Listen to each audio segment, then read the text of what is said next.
प्यारे साथियों नमस्कार। कैसे हैं आप सभी लोग? उम्मीद करता हूं बहुत अच्छे होंगे, शानदार होंगे और बहुत बेहतरीन तरीके से आप सभी प्यारे साथियों की पढ़ाई चल रही होगी। तो सभी मेरे प्यारे दोस्त एक बार जल्दी जल्दी से आ जाएंगे और बताएंगे कैसी चल रही है पढ़ाई।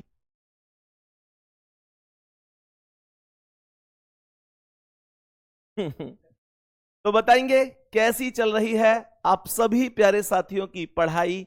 उम्मीद करता हूं बहुत बेहतरीन चल रही होगी। मेरे प्यारे गुड्डा, पिछली क्लास में मैंने आपको कुछ वेन डायग्राम की चीजें सिखाई थी। अब जैसे एक क्वेश्चन है, कह रहा है नीचे दिए गए आरेख में कौन सी सभी ज्यामितीय आकृतियों में सामान्य है। एक नॉर्मल क्वेश्चन से मैं क्वेश्चन, मेरे प्यारे वीर, आपने ये देखा होगा कि अभी पिछली क्लास जब हमारी गई थी तो हम उसमें डायग्राम कैसे बनता है किसी का भी, उन चीजों को पढ़ रहे हैं। तो जैसे आपको पता है कि चार ऑप्शन देता था कि जैसे ये दे दिया, आपको ये दे दिया, ऐसे करके चार ऑप्शन आते थे, हम आंसर थे। ये वेन डायग्राम की दूसरी टाइप है और एसएससी की फेवरेट टाइप है। एसएससी की ये बहुत फेवरेट टाइप है। यहां पर एसएससी पूछता है कि भाई कौन सी संख्या सभी ज्यामितीय आकृति सामान्य है। इसका मतलब हुआ कि कौन सी संख्या ऐसी है जो सभी में कॉमन रूप, कॉमन रूप का मतलब ये हुआ कि आपके पास यहां पर तीन प्रकार की आकृति है जो तीनों ही आकृति में समान रूप। तो मैं ये कह सकता हूं कि मेरे प्यारे दोस्त वो 5 नंबर है। बताओ सभी मेरे प्यारे गुड्डा, क्या ये बात समझ में आ रही है? यहां पर तो मैं बहुत बेसिक क्वेश्चन आपको, धीरे धीरे हम चीजों को बढ़ाएंगे भी, है ना। तो इस प्रश्न का जो आंसर है वो डी ऑप्शन है। इसमें कोई दिक्कत नहीं, कोई परेशानी नहीं। यहां तक बात समझ में आ गई? मुझे पता है आप लोगों की बहुत बड़ी समस्या ये बन चुकी। कमेंट मेरे पास बहुत है इस चीज को लेकर कि भाई आप दिल्ली पुलिस की तैयारी कर रहे थे, यूपी पुलिस एसआई भी आ गया। अब ये समस्या उन बच्चों के साथ बहुत ज्यादा है जिनकी उम्र 21 साल से ज्यादा है और ग्रेजुएशन। तो एक बड़ी समस्या आपके सामने है, मतलब एक दुविधा है। आप लोग शायद डिसीजन नहीं ले पा रहे हैं कि दिल्ली पुलिस की तरफ जाएं या यूपी एसआई की तरफ। मैं एक सही कह रहा हूं क्या? ये आप में से बहुत सारे प्यारे साथियों की हो सकती, ठीक है ना। चलो अभी कोई नहीं, उस पर डिस्कस कर लेंगे। नेक्स्ट क्वेश्चन पर आते हैं और बताएंगे इस प्रश्न का आंसर क्या है। मेरे प्यारे दोस्त ध्यान से देखेंगे। देखो इस बार ना ये जो ट्राइंगल है इसका जो अर्थ है वो कर्मचारी है। बाबू बात को ध्यान से सुन। मैंने कहा ये जो आयताकार स्थिति है इसका अर्थ है शहरी और इसका अर्थ है शिक्षित। सवाल हमसे है कितने शिक्षित कर्मचारी हैं? ध्यान से सुनिएगा, कितने शिक्षित कर्मचारी। तो मैंने कहा कितने शिक्षित, मतलब शिक्षित होने चाहिए, कर्मचारी हैं, कर्मचारी भी होने चाहिए, पर जो शहरी नहीं है। अरे वो शहरी बाबू है, हमें माफी दे दे, हमने ना तुझे पहचाना। चलो कोई बात नहीं। तो क्वेश्चन क्या है? क्वेश्चन ये कहता है कि आपका जो आंसर होगा वो होगा कि जब आप एक ट्राइंगल का नंबर और सर्कल का नंबर कॉमन रूप से ले रहे होंगे, और मेरे प्यारे वीर जो ये आयताकार है इससे बाहर होना चाहिए, इससे बाहर होना चाहिए। तो देखो शहरी से मना किया है, शहरी की बाउंड्री में टच नहीं होना चाहिए। तो ऐसा कौन है? ये 3 है। 3 को आप ध्यान से देखो, ये शहरी से बाहर है। ट्राइंगल और सर्कल अर्थात कर्मचारी और शिक्षित में मौजूद है। तो यही क्वेश्चन का आंसर है। मैं ये कह सकता हूं ऐसे क्वेश्चनों की ना सबसे खास बात ये होती है कि बहुत आसान होते हैं, बस हमारी आंखों को सही से दिखते चलना चाहिए और बहुत आराम से हम इन क्वेश्चनों का आंसर कर पाते हैं। उम्मीद करता हूं बहुत बेहतरीन तरीके से आपको ये चीजें समझ। नेक्स्ट क्वेश्चन पर बढ़ते हैं। अब बताएंगे इसका क्या आंसर। बताओ इस प्रश्न का करेक्ट आंसर बता दो भैया, क्या हो सकता। मैंने यहां पर क्वेश्चन में बोला कि ये जो सर्कल है ये डॉक्टर को रिप्रेजेंट करता है, हाँ या ना? यहां पर ये सर्कल शिक्षक को रिप्रेजेंट करता है और ये वाला सर्कल भारतीय को रिप्रेजेंट करता है। अब जरा ध्यान से देखते हैं कि क्या बोला है। सवाल कह रहा है, पिछले सवाल में एक बच्चे का डाउट है कि सर 6 भी तो ऐसा ही है। बाबू बाबू आंखें खोलो और देखो, ये जो 6 है ये कर्मचारी में नहीं है। ध्यान से देखो सवाल में, ये जो 6 है ये कर्मचारी वाले ट्राइंगल में मौजूद नहीं है। तब आप ऐसी गलती कैसे कर, गलती करनी। अब बताएंगे इसका क्या। उन शिक्षकों का पता लगाएं, मतलब शिक्षक होने चाहिए जो डॉक्टर हैं और भारतीय नहीं है। भाई साहब भारतीय नहीं हो, कहने का अर्थ सुन, डॉक्टर अर्थात इस सर्कल में आए और इसमें आए, मतलब इनमें कॉमन हो, पर भारतीय अर्थात इस सर्कल से बाहर हो, इस सर्कल में नहीं आना चाहिए। ये खतरा है, इसमें कोई भी अंक नहीं चले। तब आप लोग कहेंगे भैया ऐसा नंबर तो एक को लगता हूं तो ये तो केवल डॉक्टर है। केवल डॉक्टर पूछता तो मैं 1 बोलता, आपसे केवल शिक्षक पूछता तो मैं 7 बोलता। डॉक्टर और शिक्षक दोनों पूछे हैं, भारतीय नहीं होना चाहिए, तो मेरा जवाब तो ये 4 होगा ना। मेरा जवाब 4 ही तो होगा। सहमत हैं इस बात से? बताओ जल्दी से। चलो कोई नहीं मेरे प्यारे गुड्डा, उम्मीद करता हूं बढ़िया तरीके से आप इसे समझ गए होंगे, कोई दिक्कत। नेक्स्ट क्वेश्चन पर चलें। नेक्स्ट क्वेश्चन क्या है बताओ जी इसका आंसर। देखा कितने आसान है। मतलब तुम ना परेशान मत हुआ करो, है ना, तुम लोग परेशान मत हुआ करो। जो चीजें तुम जब तक नहीं पढ़ोगे जब तक कठिन लगेंगी, बस जब आप क्लास में आना शुरू कर देंगे, आने का मतलब यह है जब क्लास में आप तो डेली आते हैं, लेकिन मतलब जो टॉपिक आपको नहीं आते और वो क्लास में आना शुरू करेंगे, भाई आज ये टॉपिक हुआ, कल दूसरा, फिर ये, ऐसे ही जो भी टॉपिक आता जाएगा जिससे आप पढ़ते जाएंगे, अपने भाई पर विश्वास रखो, सब तुम्हें समझ, ठीक है ना। जैसे अब तक सभी टॉपिक आ रहे हैं।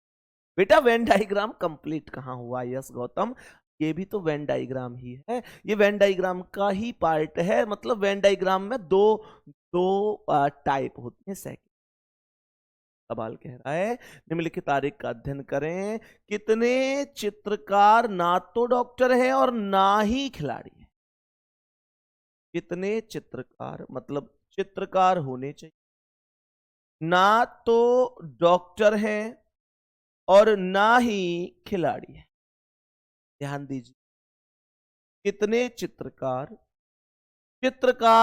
होने चाहिए, ना तो डॉक्टर है ना खिलाड़ी है। तो ये तो सीधा सीधा यही कहना चाह रहा है ना कि कितने ऐसे हैं जो केवल चित्रकार हैं। क्यों भैया? कितने लोग ऐसे हैं जो केवल चित्रकार हैं। मैंने केवल क्यों बोला? क्योंकि उसने खुद बोला ना डॉक्टर है ना खिलाड़ी है, 3 ही तो कंडीशन है, डॉक्टर खिलाड़ी और चित्रकार। और वो कह रहा है कितने चित्रकार ऐसे हैं जो ना डॉक्टर है ना खिलाड़ी है, मतलब डॉक्टर भी नहीं होना चाहिए खिलाड़ी भी नहीं, सबके लिए तो भाई तूने मना कर दी। तो फिर बचा कौन? केवल चित्रकार बचा। तो केवल चित्रकार कौन हो सकता है? तो ये तो 9 ही अंक ऐसा है जो ना डॉक्टर वाले सर्कल में है और ना खिलाड़ी वाले रेक्टेंगल में। तो ये जवाब जो होगा ना वो जवाब 9 हो जाए। प्रश्न का आंसर करेक्ट होगा ऑप्शन बी आपके सवाल का राइट आंसर। आगे बढ़ेंगे, बताएंगे इस सवाल का क्या आंसर। मेरे सभी प्यारे दोस्त, सभी प्यारे साथी जल्दी से बताएंगे इस प्रश्न का क्या आंसर है। कौन सा अक्षर एक पुरुष राजनेता का प्रतिनिधित्व करता? पुरुष राजनेता का प्रतिनिधित्व। तो मेरे प्यारे दोस्त पुरुष राजनेता का, अब यहां पर ना एक क्लू है इस क्वेश्चन में, और वो क्लू मेरे शेर आपको समझना है। वो क्लू आपको समझना है। यहां पर डॉक्टर है तो सही, लेकिन डॉक्टर के बारे में बात नहीं। तो यहां पर ना देखो गुड़िया क्या कह रहा है, कौन सा अक्षर एक पुरुष राजनेता का प्रतिनिधित्व करता है? तो पुरुष राजनेता का प्रतिनिधित्व करता है। डॉक्टर के बारे में मना नहीं किया है, हां भी नहीं किया है, डॉक्टर का जिक्र ही नहीं किया है। और क्वेश्चन कह रहा है तो मैं कौन से के साथ जाऊंगा? मेरे लिए अब डॉक्टर मायने नहीं रखता, उसमें आ रहा है तो ठीक, नहीं आ रहा तो ठीक। मायने ये रखता है कि यार वर्ग में और सर्कल में कॉमन क्या है। तो वर्ग और सर्कल में कॉमन जो है वो एफ है। कॉमन जो है वो एफ है। कहने का अर्थ हुआ कि क्वेश्चन का जो आंसर होगा वो ऑप्शन सी होगा। इसमें तो कोई दिक्कत नहीं है, आराम से हम क्वेश्चन का आंसर कर सकते हैं। मेरे सभी प्यारे वीर एक बार दिल भेजकर बता दो भैया सब समझ में आ रहा है, परेशान होने की जरूरत नहीं। जल्दी जल्दी से बता दो, परेशान तो नहीं हो, समझ में तो आ रहा है ना? बताएंगे जल्दी से सभी प्यारे साथ। नेक्स्ट क्वेश्चन पर आएंगे। अब बताएंगे इसका सवाल क्या है जी। ये सवाल में 3 लैंग्वेज है, एक बोला जर्मन, एक हिंदी, एक अंग्रेजी। और क्वेश्चन पूछ, आवाज ठीक नहीं आ रही है क्या? आवाज में कोई प्रॉब्लम तो नहीं है? आवाज तो ठीक आ रही है यहां से। आप में से 1-2 लोगों की कमेंट है भैया दिक्कत है। देखो भाई एक बार क्लास चला के कैसी चल रही है। उन विद्यार्थियों की संख्या कितनी है जो अंग्रेजी और जर्मन दोनों जानते हैं? अंग्रेजी जानते हैं, जर्मन जानते हैं, लेकिन हिंदी नहीं जानते। लेकिन हिंदी नहीं जानते। मेरे प्यारे दोस्त बोल दो कौन सा वो अंक हो सकता? तब मैं एक चीज बोल सकता हूं कि मेरे प्यारे दोस्त अंग्रेजी और जर्मन जानते हो, हिंदी नहीं जानते हो। ऐसा कौन हो सकता है? तो ऐसा कौन हो सकता है जरा ध्यान से सुनिएगा। दोनों में आ रहा हो और इसमें ना आ रहा हो, ऐसा कौन है? कौन है? कौन है? 15 है क्या? ना जी, 15 तो हिंदी में आ रहा है। 3 है क्या? ना भैया ना, ये तो इसमें आ रहा है। तो जवाब मेरे शेर जवाब होगा क्या? 16 है ना? आंसर हो जाएगा डी ऑप्शन, क्योंकि ये 16 ऐसा नंबर है जो सर्कल में भी है और वर्ग में भी है। करेक्ट जवाब 16 हो जाएगा, कोई दिक्कत ही नहीं, कोई परेशानी ही नहीं है। नेक्स्ट क्वेश्चन, इसका आंसर अब यहां पर ना, अब चीजें क्या बनी कि एग्जामिनर ने यहां पर इनके अर्थ क्या है, इनके शब्द क्या है, उनको लिखा नहीं। हां, ऊपर दिया गया है, ऊपर ज्ञात है। जैसे इसने यहां पर खुद बोला कि व्रत अध्यापकों को निरूपित करता है। तो मुद्दा कोई ऐसा नहीं है कि आप परेशान हो जाएं। इनके अर्थ को आप ऊपर से उठाकर यहां लिख भी तो सकते हैं, लिख भी तो सकते हैं। और मेरे प्यारे दोस्त कैसे कह रहे, जो व्रत है वो अध्यापकों को दर्शाता है। तो ये जो सर्कल है ये अध्यापक को दर्शाता है। अध्यापक को दर्शाता है। सवाल ने कहा कि आयत अंशकालिक कार्यकर्ताओं को, क्या बोला? जो आयत है वो आयत अंशकालिक कार्यकर्ता, अंशकालिक कार्यकर्ता, अंशकालिक कार्यकर्ता को दर्शाता है। और सवाल उसके बाद कहता है, सवाल ने कहा कि त्रिभुज ऑनलाइन शिक्षक को दर्शाता है। तो भैया ये हो गए ऑनलाइन शिक्षक, मतलब मैं इसे शिक्षक ही लिख देता हूं, कोई प्रॉब्लम तो नहीं है। क्वेश्चन ने हमसे कहा कितने अध्यापक बोला है, ऑनलाइन शिक्षकों के साथ साथ शिक्षक बोला है, अंशकालिक कार्यकर्ता भी है। ओ भाई साहब, इस बार इसे एक ऐसे अंक की तलाश है दोस्तों जो प्रत्येक में मौजूद। तो प्रत्येक में कौन हो सकता है? 19 हो सकता, क्योंकि उसने खुद बोला कि शिक्षक भी हो, अध्यापक भी हो, अंशकालिक कार्यकर्ता भी हो। How many teachers are online teachers as well a part time worker? जवाब 19 होगा। मेरे कुछ प्यारे गुड्डा 24 जवाब दे रहे हैं। 24 क्यों गलत है वो सुनो बाबू। 24 अध्यापक तो है ही नहीं। 24 अध्यापक कहां है? अध्यापक तो मतलब सर्कल हुआ, और 24 सर्कल से बाहर जा रहा है, तो 24 तो क्वेश्चन का आंसर नहीं हो सकता ना। इस वजह से मैंने इसे गलत कर, मैंने कहा इस वजह से गलत है। बी ऑप्शन करेक्ट आंसर हो जाएगा, इसमें तो कोई दिक्कत नहीं है। आगे बढ़ो, बताओ इसका क्या आंसर। सवाल ने कहा है उन शिक्षकों की संख्या कितनी जो ना तो ग्रामीण हैं और ना ही स्नातकोत्तर हैं, मतलब पोस्ट ग्रेजुएट इसका अर्थ हो। बताओ जल्दी से मेरे प्यारे दोस्त, कितने टीचर ऐसे हैं ना तो ग्रामीण हैं, रूरल नहीं होने चाहिए, और ना ही स्नातकोत्तर हैं, मतलब ना पोस्ट ग्रेजुएट हैं। तो इसका मतलब तो यही हुआ, ओनली फॉर टीचर्स की बात हो रही है। मैंने कहा यहां केवल टीचर की बात है, केवल और केवल शिक्षक की बात चल रही। और अगर मैं केवल शिक्षक की बात पर जाऊंगा तो मेरे प्रश्न का जवाब होगा सर 85 करेक्ट जवाब है। मेरे क्वेश्चन का जवाब होगा 85 करेक्ट जवाब है, इसमें कोई दिक्कत नहीं। बहुत सुंदर गुड्डा, बहुत शानदार, बेहतरीन तरीके से आपका आंसर आ रहा है। लाजवाब, सभी प्यारे दोस्त बढ़िया तरीके से समझ पा रहे हैं। क्वेश्चन जहां समझ में ना आए ना उसे लिख लिया करो, कॉपी में नोट कर लिया, बाद में ना उसे बाद में लेकिन किया, ठीक है ना। आगे बढ़ रहा हूं मैं। अब मुझे बताओ इसका क्या आंसर।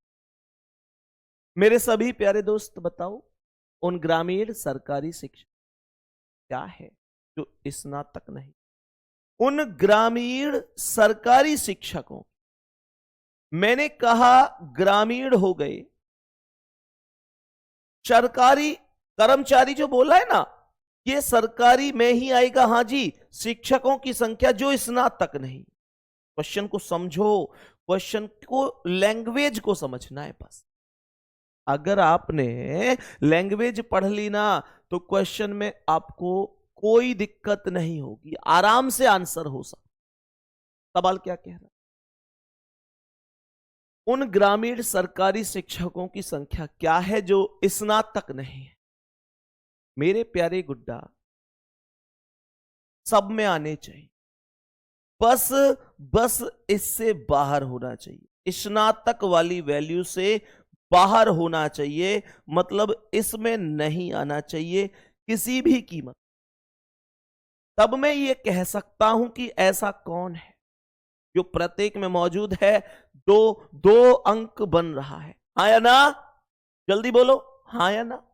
दो ही तो है। इस दो को ध्यान से देखो ना, ये देखो स्नातक से तो बाहर है, बाकी ग्रामीण में भी है, शिक्षक में भी है, और सर्कल में भी है।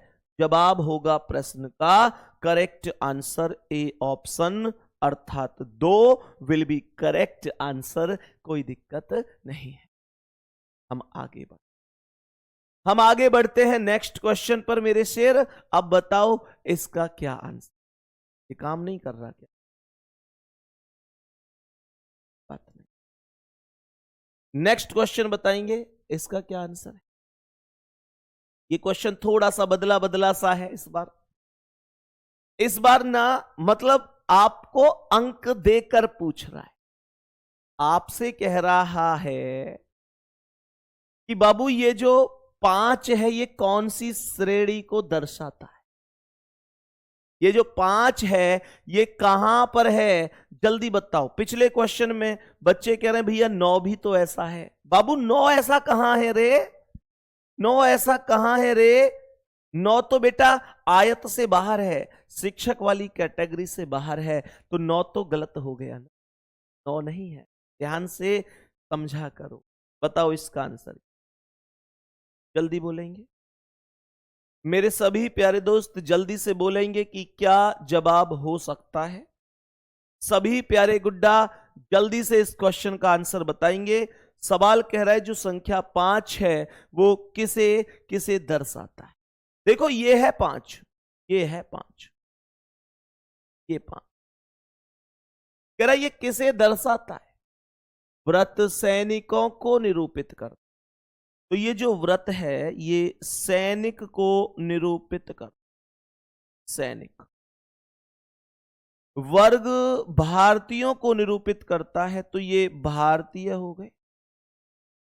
और अगर मैं ट्राइंगल की बात करता हूं तो त्रिभुज गायकों को निरूपित करता है, ये गायक हो गए। क्वेश्चन पर आएंगे, क्वेश्चन को समझेंगे। बोला कि संख्या 5 किस श्रेणी को दर्शाती है।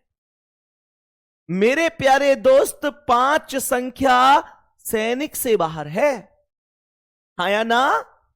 5 संख्या भारतीय अर्थात वर्ग में मौजूद है, 5 संख्या ट्राइंगल अर्थात गायक में मौजूद, लेकिन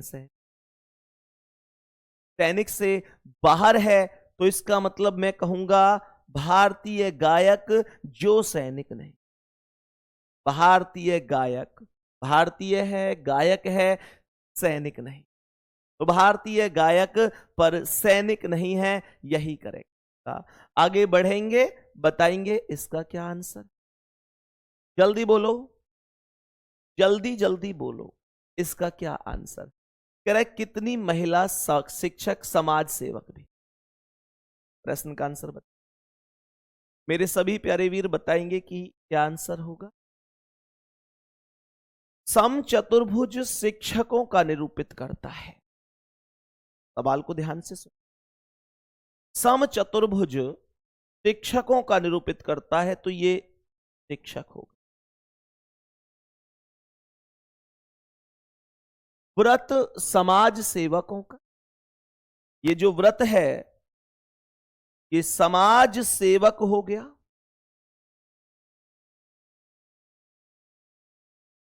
पंचभुज महिलाओं का निरूपित करता है, तो 1 2 3 4 5 मतलब जो मैं ऐसे कह सकता हूं कि जो 5 भुजाओं वाली आकृति है वो महिलाओं को निरूपित कर।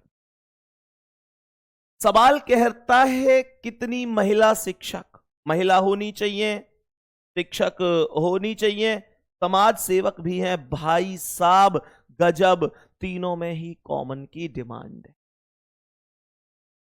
तीनों में कॉमन की डिमांड है। कहने का अर्थ बड़ा सीधा सा है कि ये बात कर रहा है जो तीनों में मौजूद है, ये बात कर रहा है 10 की बात कर रहा है। आप यहां समझ सकते हैं। Correct answer A option, correct answer A option होगा, इसमें कोई दिक्कत नहीं है। हम आगे बढ़े, बताएंगे इसका क्या आंसर है। दी गई आकृति में व्रत दार्शनिकों को दर्शाता है, तो ये जो व्रत है ये दार्शनिक को निरूपित कर रहा है, दार्शनिक को निरूपित कर रहा है। त्रिभुज वैज्ञानिकों को निरूपित करता है, जो त्रिभुज है वो वैज्ञानिकों को निरूपित करता है, ये वैज्ञानिक हो गए। और वर्ग संगीतकारों को, ये जो वर्ग है ये संगीतकारों को, संगीतकार को निरूपित करता है। सवाल कह रहा है कौन सा क्षेत्र उन व्यक्तियों को निरूपित करता है जो दार्शनिक और संगीतकार हैं। दार्शनिक हैं, संगीतकार हैं, लेकिन वैज्ञानिक नहीं है।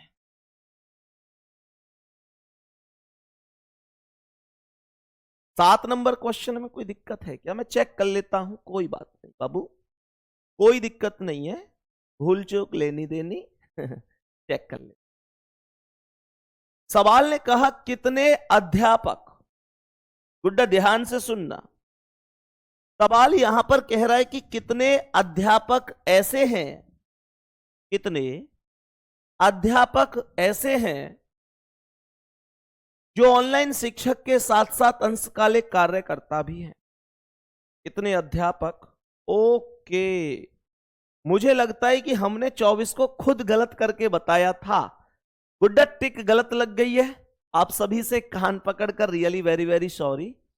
24 नहीं 19 है। कह रहा है कितने अध्यापक ऑनलाइन शिक्षक के साथ साथ अंशकालिक कार्यकर्ता भी है, मतलब जो तीनों में कॉमन है। हमने 24 को खुद बोला था क्लास में, मुझे याद है। मैंने खुद बोला था कि एक भाई कह रहे हैं 24 और 24 तो गलत होगा। मैंने खुद बोला था कि मैंने कहा था कि वो अध्यापक नहीं, और हमने फिर भी देखो एक उस पे लगा दी जाती। ये तो वो वाली बात हुई ना कि आ बैल मुझे मार। मतलब क्वेश्चन हमको आता है, सब कुछ सही है, लेकिन गलती से अपना नंबर कटवा के आ। मेरी गलती है, माफी चाहता हूं, टिक गलत लगी है, सॉरी उसके लिए। आंसर हो जाएगा ऑप्शन नंबर बी। अरे मुझे लगता है अब भी गलत होगा, मतलब 19 सी ऑप्शन। ठीक है, अब बहुत बढ़िया, बहुत ही शानदार। पूजा चौधरी लिख रही है सर मुझे भी पहले से इसमें डाउट था। अच्छा, बहुत बढ़िया। होता है कुछ लोगों का ऐसा एक तरीका कि भाई क्या जी तुमने वोट किसे दी? जी मैंने वोट उसे दी जो जीत गया। टेंशन क्यों लेनी फालतू की, जो जीत गया उसे वोट दे दी हमने। जो दार्शनिक संगीतकार है लेकिन वैज्ञानिक नहीं, तो मेरे प्यारे दोस्त कौन होगा? दार्शनिक संगीतकार है लेकिन वैज्ञानिक नहीं। दार्शनिक संगीतकार है लेकिन वैज्ञानिक नहीं है, तो ऐसे तो केवल ये 2 अंक है। यही आंसर है, कोई दिक्कत, यही आंसर होगा, इसमें कोई दिक्कत नहीं है। उम्मीद करते हैं बहुत बेहतरीन तरीके से आपको ये सवाल समझ।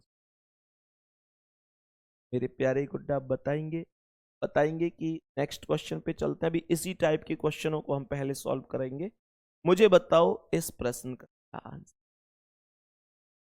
सभी प्यारे दोस्त बताएंगे इस प्रश्न का क्या आंसर होगा।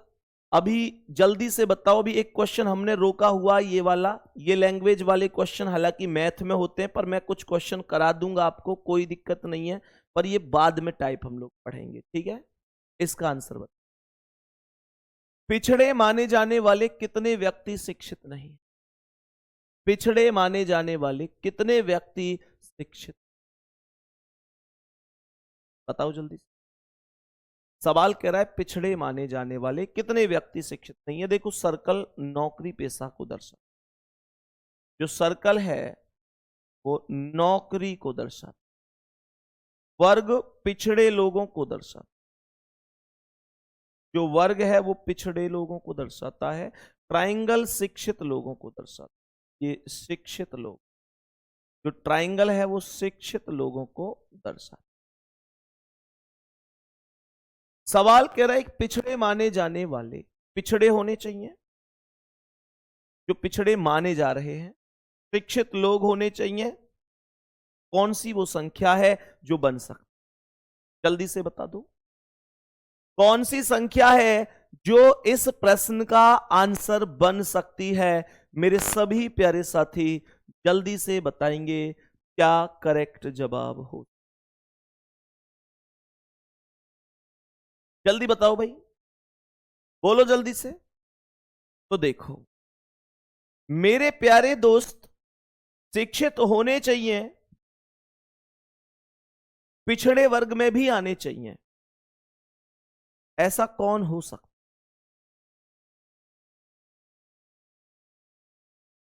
कौन हो सकता?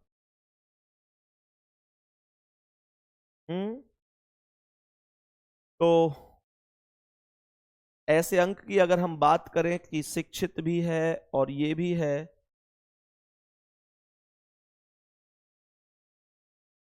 क्या हो सकता?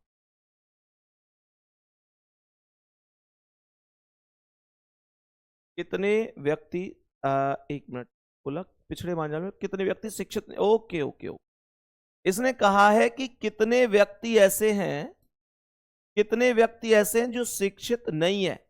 भैया शिक्षित के लिए मना हुई है, शिक्षित के लिए हां नहीं हुआ, शिक्षित नहीं है बोला। कितने व्यक्ति शिक्षित नहीं। तो बताओ भाई, सबसे पहली चीज तो ये हो गई कि ट्राइंगल में वैल्यू नहीं आनी चाहिए। ट्राइंगल में वैल्यू नहीं आनी चाहिए। तो मेरे प्यारे दोस्त बताओ क्या होगा। सवाल का आंसर होगा इन 17 और 5 का ऐड हो जाना। 17 प्लस 5 को जोड़ना पड़ेगा। 17 प्लस 5 को जोड़ना पड़ेगा, 22 करेक्ट होगा। और बाबू अगर 17 ऑप्शन में होता तो क्या 17 सही हो जाता? नहीं सर, 17 फिर भी ठीक नहीं, 17 फिर भी ठीक नहीं था। मेरे प्यारे दोस्त जवाब जो होगा ना क्वेश्चन का वो 17 प्लस 5 होगा। क्यों? क्योंकि देखो नौकरी के लिए मना थोड़ा ही की है। उसने बोला कितने व्यक्ति शिक्षित, पिछड़े माने जाने वाले कितने व्यक्ति शिक्षित हैं, लेकिन नौकरी पेशा के लिए मना नहीं की। उसने ये नहीं कहा कि नौकरी पेशा नहीं होना। तो इसलिए मैं 17 प्लस 5 को जोड़कर आंसर दूंगा। 17 प्लस 5 22 करेक्ट आंसर। मेरे क्वेश्चन का एकदम करेक्ट आंसर 17 प्लस 5 22। कोई दिक्कत नहीं। नेक्स्ट क्वेश्चन बताएंगे क्या आंसर है। सवाल ने कहा बेटा इसे मैं ना एक डाउट सा बनेगा आप लोगों का, मैं फिर से रिपीट कर देता। पता होता क्या है, देखो याद तो हमसे ये कह, अब आप लोग कहोगे भैया ये 5 तो नौकरी में भी आ रहा है। देखो नौकरी के लिए मना तो नहीं, ये नहीं बोला कि नौकरी के लिए मना की, मना तो नहीं की ना, तो मैं इसे ले सकता। सही है, बहुत बढ़िया, बहुत ही शानदार, बहुत बेहतरीन। भैया जी सभी क्वेश्चन बहुत अच्छी तरीके से हो रहे हैं। चाहे कुछ भी हो मुझे आप पर 100% भरोसा है। Thank you very much. मैं आपके भरोसे को कभी नहीं, आप सभी प्यारे साथियों का जो भरोसा मेरे ऊपर है मैं सच में उसे कभी नहीं तोड़ता। मैं कितना संभव हो पाएगा आपके लिए।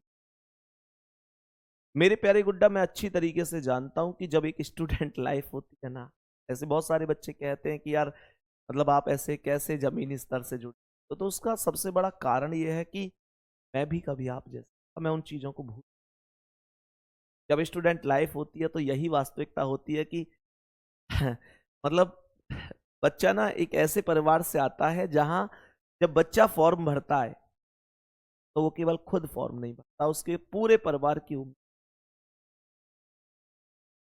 जब रिजल्ट आता है तो खुद अकेला इंतजार नहीं करता, उसके माता पिता भाई बहन पूरा परिवार सब लोग इंतजार करते हैं। हाँ आज इसकी फल आने वाला। खैर वो सब चीजें कभी फ्री होके बात करेंगे, पर इतना जरूर कह रहा हूं ना, आप लोग भी जान लगाए रखो पढ़ाई के लिए, मतलब पढ़ाई रुकनी नहीं चाहिए, ठीक है ना। बताओ गुड्डा, तो इस क्वेश्चन को उम्मीद करता हूं बढ़िया तरीके से हम समझ गए होंगे। अब बताएंगे कि इस क्वेश्चन का क्या है। आकृति का विश्लेषण करके ज्ञात कीजिए कि कितनी लाल वस्तुएं प्लास्टिक नहीं। लाल होनी चाहिए, प्लास्टिक नहीं होनी। तो कहने का अर्थ है कि प्लास्टिक से बाहर आना चाहिए, प्लास्टिक से बाहर आना चाहिए, और प्लास्टिक का मतलब ये हो गया। तो कितनी लाल वस्तुएं ऐसी, अब लाल वस्तु में कुछ भी हो सकता है, लाल वस्तु में कुछ भी हो सकता है। तो बताओ भाई क्या हो सकता है इस क्वेश्चन का करेक्ट आंसर। तो यहां पर क्वेश्चन का जवाब सभी प्यारे दोस्त बता दो क्या हो सकता।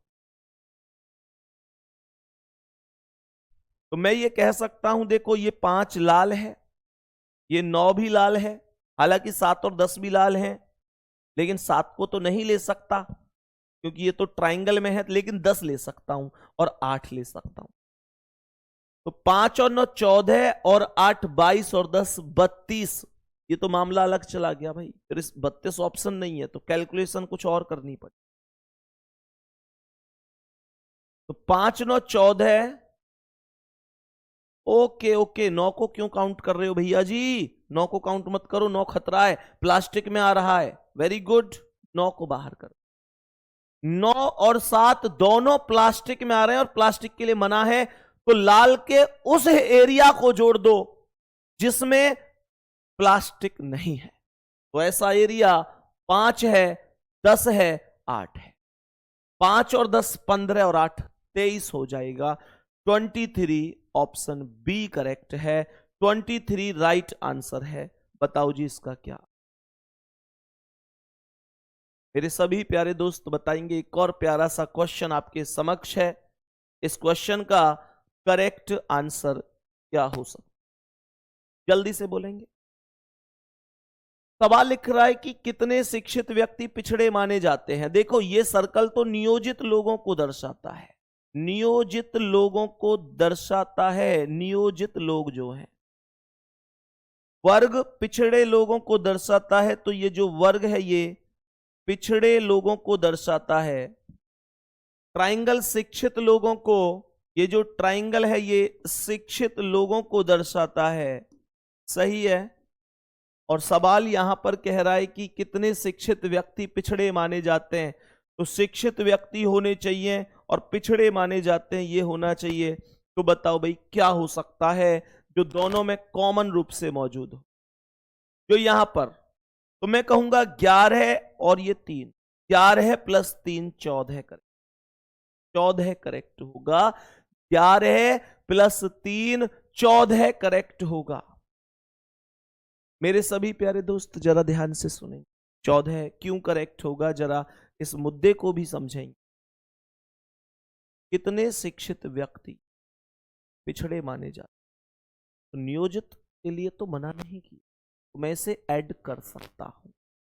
नियोजित के लिए उसने मना नहीं किया तो मैं इसे ऐड कर सकता हूं। तो यहां पर 11 और ये 3 14 जवाब हो। सही है, कोई दिक्कत तो नहीं है। एक क्वेश्चन मैं आपको अभी होमवर्क के लिए दूंगा और उसके बाद मैं आज की क्लास में आप सभी प्यारे साथी विदा लूं। एक क्वेश्चन जिसका आंसर आप लोगों को होमवर्क में करना है। बुड्ढा इस क्वेश्चन का जो आंसर है वो सभी मेरे प्यारे साथी होमवर्क में मुझे बताएंगे। ये क्वेश्चन रहने वाला है आपका होमवर्क का, जिसका आंसर आप मुझे कल क्लास में आकर बताएंगे।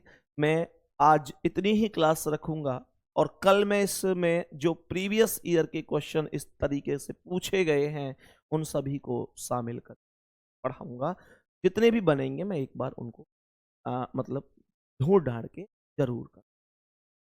एक क्लास और बनेगी इस टॉपिक की। आज की क्लास को थोड़ा सा जल्दी समाप्त करेंगे क्योंकि मेरे प्यारे दोस्त अभी ना आज मुझे एक्चुअल में आप में से बहुत लोगों को शायद पता होगा जो कल क्लास में मैराथन में परसों यार वॉलीबॉल खेलते में ना वॉलीबॉल खेल रहा था मैं तो पैर में चोट लग गई। कल एक मैराथन क्लास थी स्टेट एग्जाम पर, मैंने आपको उसके बारे में बताया भी था। वो 12 घंटे क्लास थी लेकिन 12 घंटे नहीं ले पाया, वो लगभग 4.25 या 4 घंटे के आसपास ही पाई। और ये पहली ऐसी क्लास थी जो मैंने बैठ कर, साथ ही सच में कल बड़ा गलती महसूस हो रहा था कि यार वॉलीबॉल नहीं खेलता तो शायद क्लास भी पूरी हो जाती और बैठकर भी नहीं पढ़ाया जाता। बैठकर पढ़ाना पढ़ाना तो है, समझ में आ जाता है ठीक, लेकिन यार वो एक जज्बा नहीं आ, वो चीजें नहीं आ पाती कि यार जो इस उम्मीद से टीचर आता है कि भाई मैं कुछ पढ़ा के जाऊंगा बढ़िया। तो गुड्डा मुद्दा ये रहा कि फिर क्लास लगभग 4 घंटे ही हो पाई, बैठकर ही हो पाई और मुझे वो फिर क्लास छोड़नी पड़ी। और ऐसा नहीं है कि मतलब 12 घंटे क्लास लेना कोई ये हो कि भाई 12 घंटे क्लास लेना बड़ी बात है, इस वजह से क्लास को 4 घंटे। मैं तुम्हें अगर वास्तविकता बताऊं तो वैसे बहुत लोगों को पता नहीं, और 12 घंटे क्लास लेना सच में वैसे मतलब मुझे नहीं पता क्या है क्या नहीं है, पर मैं अब तक 12 घंटे क्लास 18 बार ले चुका। मेरे प्यारे दोस्त अलग अलग एग्जाम की अगर बात करें, आपके भाई ने अब तक 18 बार 12 घंटे, जो कि मुझे लगता है कि शायद सबसे ज्यादा बार हो सकती, शायद किसी। जब एग्जाम नजदीक आता है तो एक दिल को अलग ही मतलब एक उत्साह सा मिलता है कि यार। और हाँ एक चीज और है आप लोगों के लिए प्यारे गुड्डा, जो आप लोगों की अभी मैं अगर बात करूं तो जो मतलब आप लोगों का संडे वाला मैंने रिवीजन लगा रखा है, उसे अभी मैंने बंद किया हुआ है। उसका कारण भी यही है कि अभी आप लोग सेल्फ स्टडी ही कुछ करते रहें, बढ़िया है। मैंने उस पर कुछ मंथन किया है, सोच समझ कर ही और सैटरडे वाले टेस्ट के लिए मैं आप सभी प्यारे साथियों से जरूर कहूँगा उस टेस्ट को जरूर लगा, ठीक है ना। बाकी बढ़िया तरीके से मेहनत करते रहो, कल मिलेंगे बढ़िया तरीके, ठीक है। गुड्डा, ऑल द बेस्ट, धन्यवाद, नमस्कार।